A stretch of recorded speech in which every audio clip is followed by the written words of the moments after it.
pandemic was rough. It was a rough time. One of the things that helped me get through it, legal weed. That was nice, huh? That was well-timed. Legalize weed and then, all right, stay inside for a while. Okay, government, you drive a hard bargain. I'll give it a shot, though. So legal weed helped me get through the pandemic a lot. You know what I think would have worked just as well, though? Illegal weed. I think that would have been fine, too. Like, I'm glad weed is legal. I'm glad no one's getting arrested or going to jail for weed anymore, but I also don't understand why this was a huge campaign promise from Justin Trudeau. Right? Like, vote for me and I'll legalize weed. Like, oh, thank you, federal government, for legalizing the elusive marijuana. Couldn't find it anywhere before you guys got on the case. Was anybody having trouble getting high in this country? It falls out of the sky, man. Now the only thing is you're paying more for it because they're taxing it. You're paying more money for the same weed, but they're like, don't worry, you're going to pay a little more money for your weed, right? But you're going to see those weed tax dollars on the streets. You're going to see those weed tax dollars put back into the community. Have you guys seen one of your legal weed tax dollars fill a pothole or build a hospital? No, I have no idea where the weed tax money is going. At least when I used to go to my dealer's house, I could see where the money was going. I'd walk in and be like, oh, he bought another spider. Spider money, that's what I'm providing this man with. I can get behind that.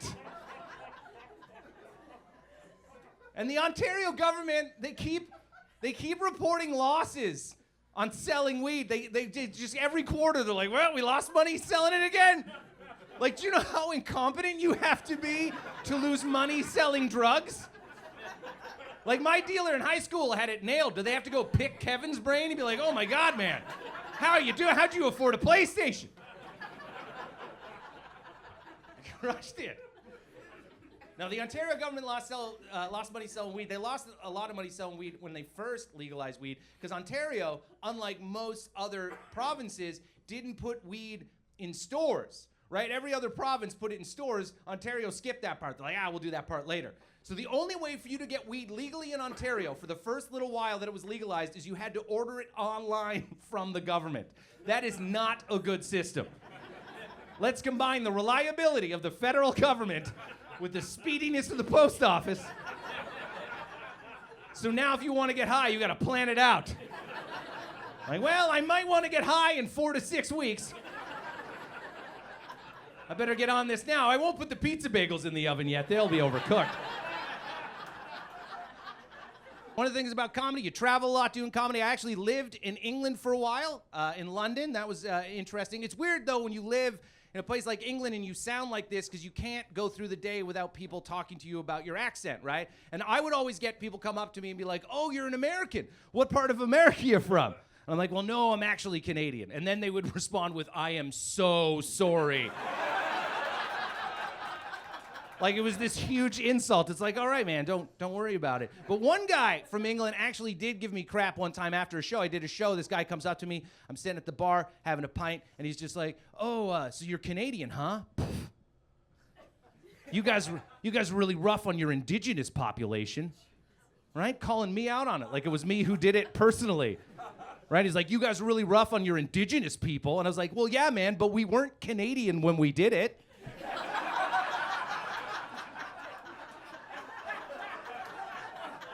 And he's like, well, what were you? And I was like, English, you moron. You can't pass the imperialism buck onto the people you left behind. Just because your ancestors were too weak to make the boat ride.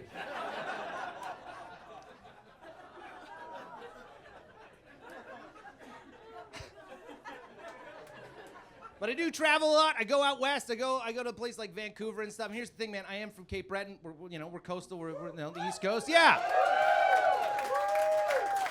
And I have to admit, I don't like Vancouver. And I think it's a petty reason, right? Because it's just like they have warmer weather than we do here and a better ocean. They just do. I know we want to like the Atlantic Ocean, right? But stop. The Pacific Ocean, you can like swim in it sometimes, guys. It's beautiful. The whole point The Atlantic Ocean in Canada sucks. The only purpose it has is just to be a dark pool that troubled men stare at and write poems about. That's it.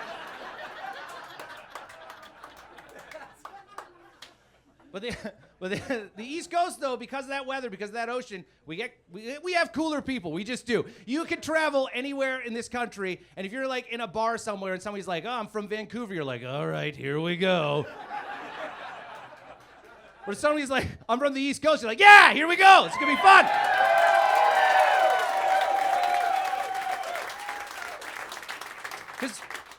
Because there's some weirdos in Vancouver, man. The first time I went to Vancouver, a guy in a bar came up to me, never met this guy before in my life. He comes up and he's like, "Hey, man, you know, I could see people's auras."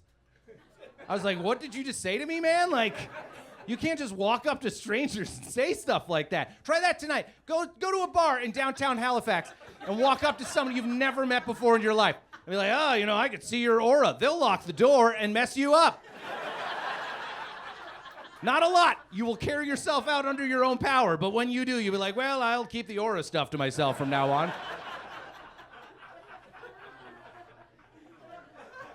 And bars close too early in Vancouver. This is another thing I didn't realize. Like, you can go to dance clubs till like 3:30 in the morning if you want to, but just like proper bars were closing so early. I did a show. I went to a bar after the show and was like, "Hey, I just want to order a pint." It was 11:30, and they're like, "Yeah, just so you know, though, it's last call." I'm like, "Last call?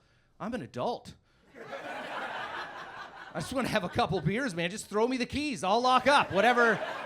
I understand you have to longboard home or whatever."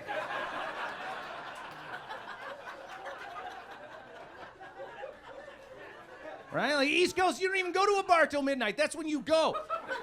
You drink 10 beers at home. Then you go to the bar at midnight that's open till 2. You shut it down. Then you go to the bar that's open till 3:30. You shut that one down. Then you go home. You take a swing at your dad. Right? And he's like, "You want to take a poke at me?" I'm like... Then you wake up in the morning and you open Christmas presents. Yeah.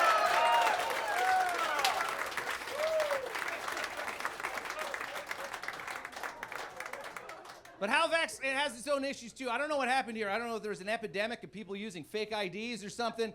But like, they hit people for ID like all the time at bars. There's times in this city where I still get hit for ID, and I'm not flattered anymore.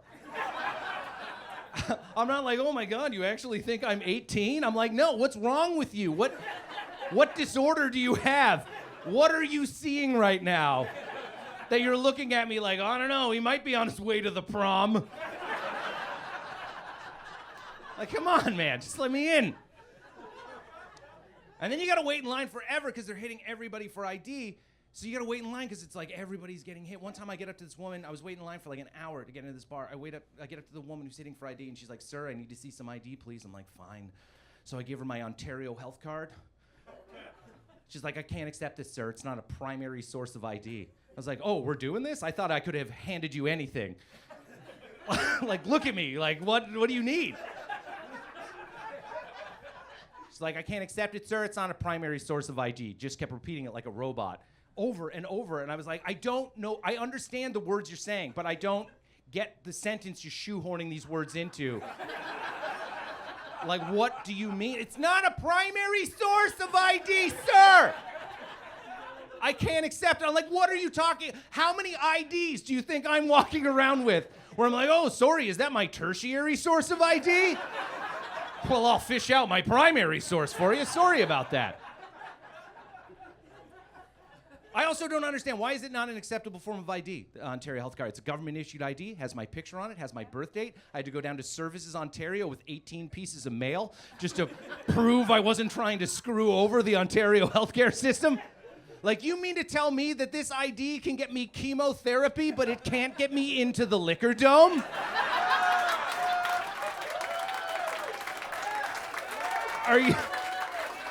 Are you insane? What a weirdly unversatile card. Guys, thank you so much. This was wonderful.